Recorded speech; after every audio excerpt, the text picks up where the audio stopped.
Hello, this is Rosal again, your evangelist. Come now, and let us reason together, said the Lord. Rusal Rabi.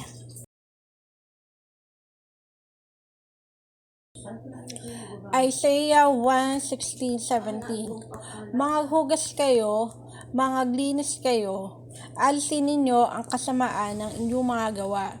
Sa harap ng aking mga mata, mga glikat kayo na paggawa ng kasamaan.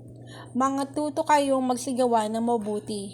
Inyong hanapin ang kahatulan, inyong saklolohan ang nagpipighati, inyong hatulan ang ulila, ipagsanggalang ninyo ang babaeng bao. Wash you, make you clean, put away the evil of your doings. From before mine eyes, cease to do evil. Learn to do well, seek judgment, relieve the oppressed, judge the fatherless, plead for the widow. Isaiah 1:18-20. Magsiparito kayo ngayon at tayo'y magkatuwiranan. Sabi ng Panginoon, bagaman ang inyong mga kasalanan ay maging tila mapula, ay magiging mapuputi na parang niebe. Bagaman maging mapulang gaya ng matingkad na pula, ay magiging parang balahibo ng bagong paligong tupa. Kung kayo'y magkusa at magsumunurin, kayo'y magsisikain ng butil ng lupain.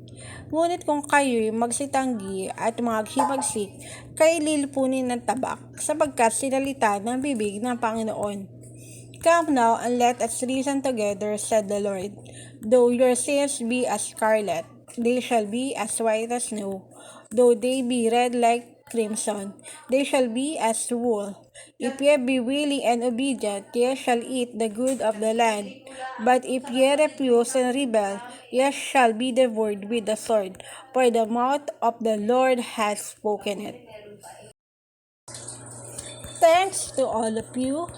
Please watch, like, subscribe, and share too from Angel's Message Inc. Rosal Rabi.